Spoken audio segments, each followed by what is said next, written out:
유아교육과 조은미 교수입니다. 저는 오늘 유아미디어 교육 지도사 자격증 과정을 위한 아동문학 매체의 종류와 실제랑 강의를 하도록 하겠습니다.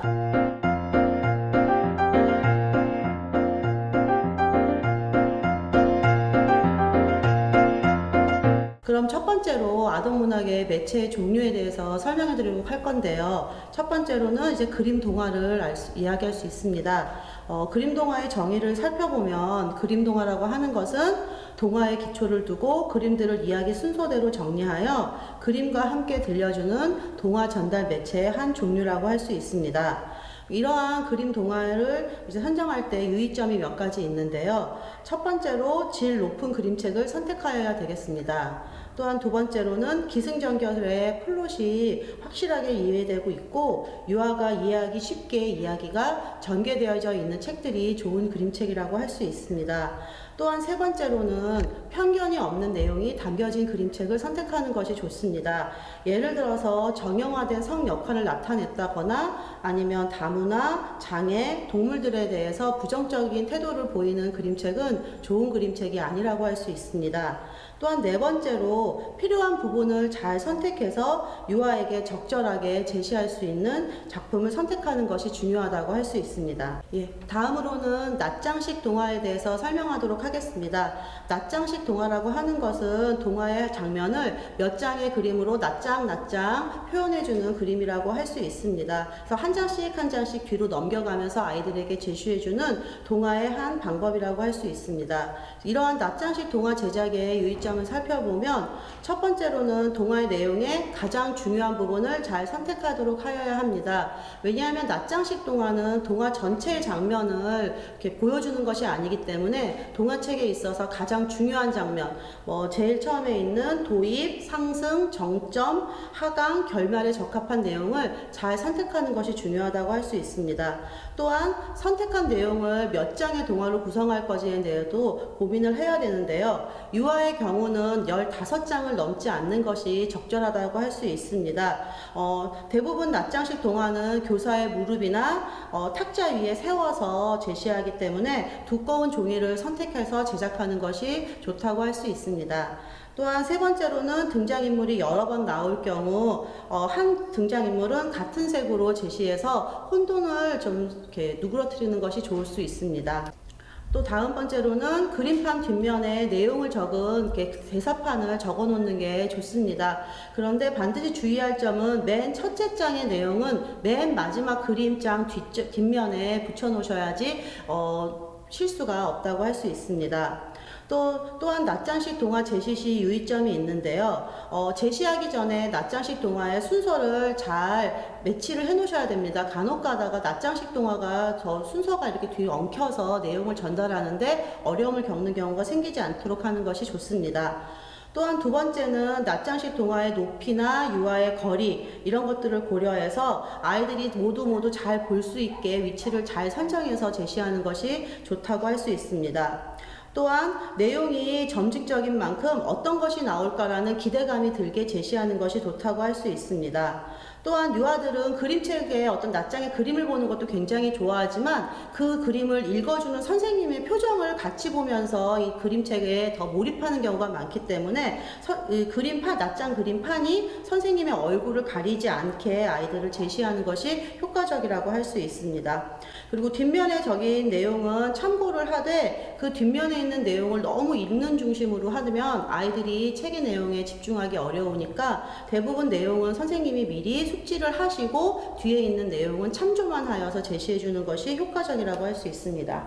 다음으로는 융판 동화가 있습니다.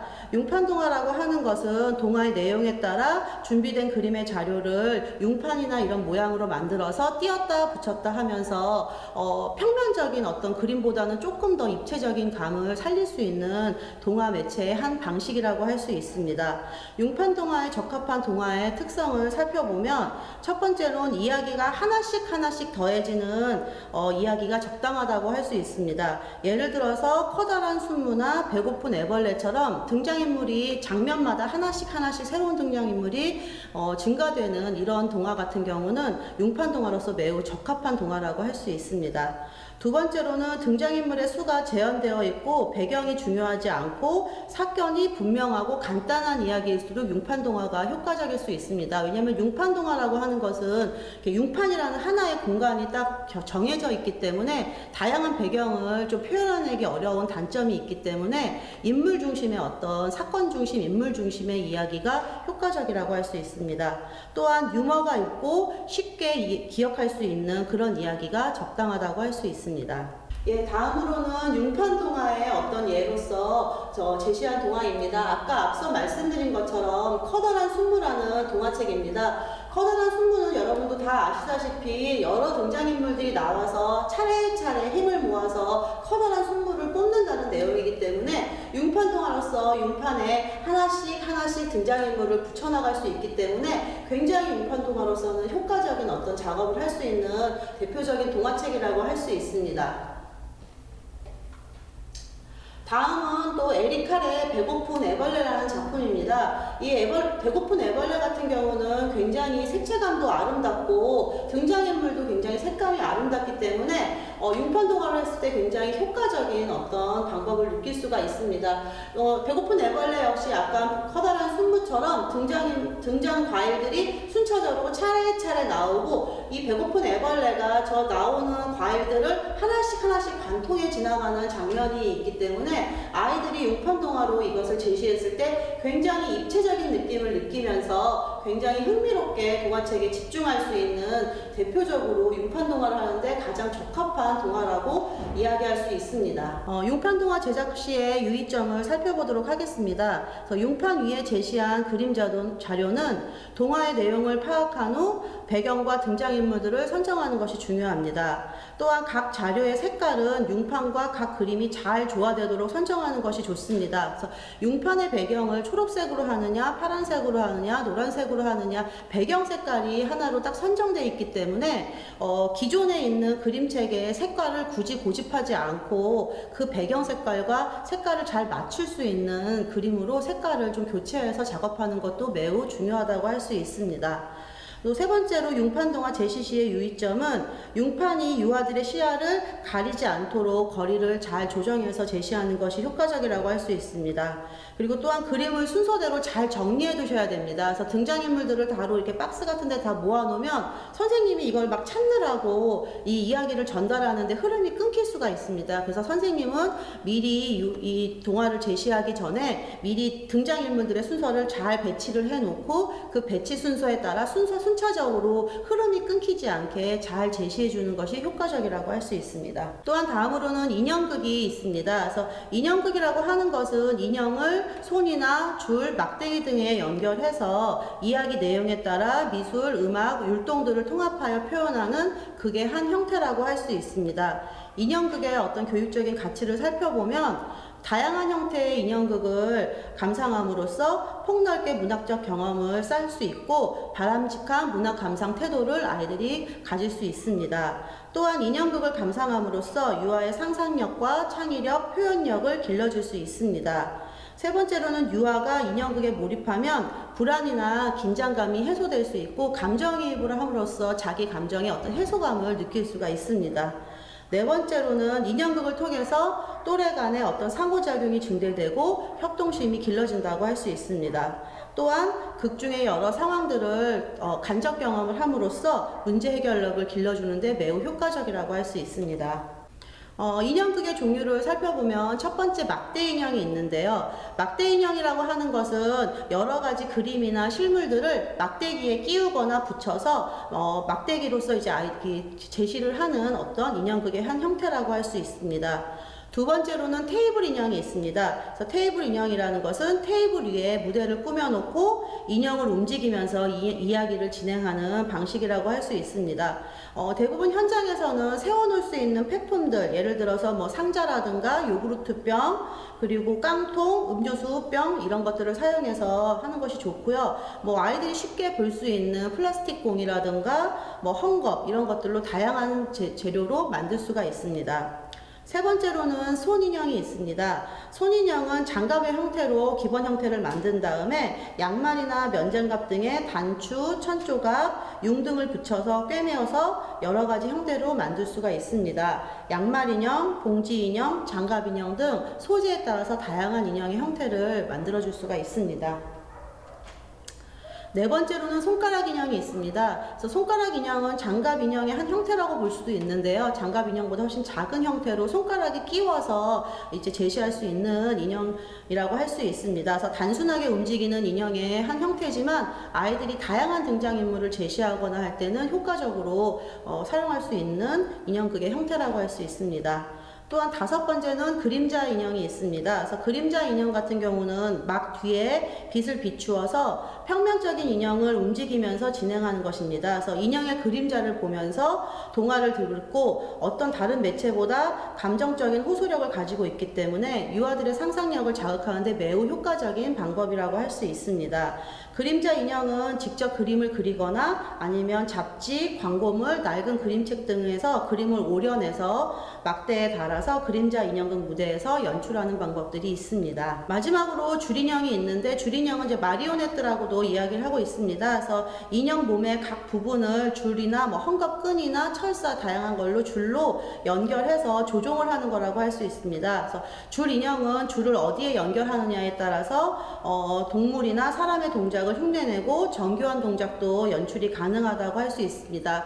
하지만 줄인형 같은 경우는 조작이 매우 어렵기 때문에 단순한 어떤 작업 이외에 고난이도의 어떤 동작들은 좀 많은 연습이 필요한 단점이 있습니다. 다음으로는 이제 디지털 매체가 있습니다. 그래서 디지털 매체는 최근 들어서 이제 컴퓨터나 통신 매체와 같은 다양한 정보통신 기기들이 많이 발달되면서 생활에 널리 보급되고 있는 매체라고 할 수 있습니다. 장점이라고 하는 것은 유아들이 정보 소양을 자연스럽게 갖출 수 있다는 장점이 있고 미래 인재로서 육성하는 데 도움이 될 수 있습니다. 하지만 단점으로는 인쇄 매체와 멀어지게 되는, 그러니까 부모님들은 아직까지 책으로 직접 보는 책에 대한 어떤 가치를 많이 높게 생각하기 때문에 이제 이런 디지털 매체를 활용하게 되면 인쇄 매체에 좀 멀어지는 단점이 있습니다. 또한 중독 현상을 보이는 아이들도 간혹 보이고 있습니다. 디지털 매체와 더 친숙하게 여겨서 책 읽기를 멀리하고 문학에 대한 흥미를 잃어버릴 수도 있습니다. 하지만 최근 디지털 매체에 대한 관심이 증가되고 정보통신 매체 교육 과정에 통합하려는 노력은 계속 이어지고 있기 때문에 그림책과 함께 전자책을 경험하는 것이 한 가지 종류의 책만, 그러니까 활자로 된 책만 경험하는 것보다는 상상력과 창의력 향상에 효과적이라는 많은 연구 결과가 있듯이 앞으로 향후 이 두 가지가 잘 병행되는 교육이 이루어져야 될 것이라고 사료됩니다. 디지털 매체 같은 경우 첫 번째 이제 컴퓨터를 활용한 매체의 종류가 있습니다. 그래서 동영상과 음악을 함께 담은 CD나 파워포인트, 포토샵을 활용한 애니메이션 동화가 대표적이라고 할 수 있고요. 이러한 컴퓨터를 활용한 동화의 유의점은 첫 번째로 인터넷 사이트의 동화에 대한 대상 연령과 장르가 잘 명시됐는지 살펴봐야 됩니다. 그래서 이런 아이들에 적합한 책인지 아이들이 적합하게 교육적인 효과가 있는 것인지를 잘 고려해야 된다고 할 수 있습니다. 또한 두 번째로는 글자 크기가 유아가 보는데 어려움이 없는지도 잘 살펴봐야 되겠습니다. 또한 텍스트의 분량은 적당한가도 살펴봐야 되겠습니다. 또한 네 번째로는 문학적 특성이 잘 살려져 있는가. 그래서 사실은 현재까지는 어떤 이 디지털 매체의 동화 같은 경우는 문학적인 특성보다는 교육적인, 그러니까는 수학이나 언어 이런 쪽에 집중되어 있는 교육적인 어떤 특성이 강한 것이 현실인데 최근 들어 점점 문학적인 특성이 강화된 작품들도 많이 나오고 있습니다.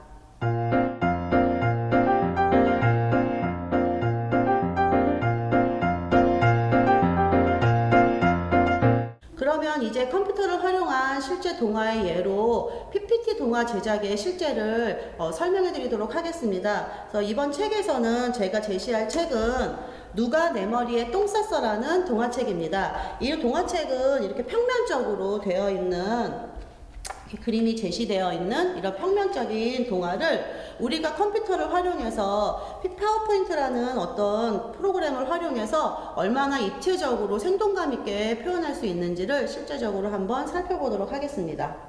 예, 지금처럼 누가 내 머리에 똥 쌌어의 동화를 처음부터 제작한 방식입니다. 그래서 맨 처음 시작할 때부터 파리가 날아오면서 두더지 코에 앉는 장면으로 해서 아이들에게 처음부터 굉장히 주의 집중과 흥미 집중을 쫙 끌 수 있는 방법을 사용할 수가 있습니다.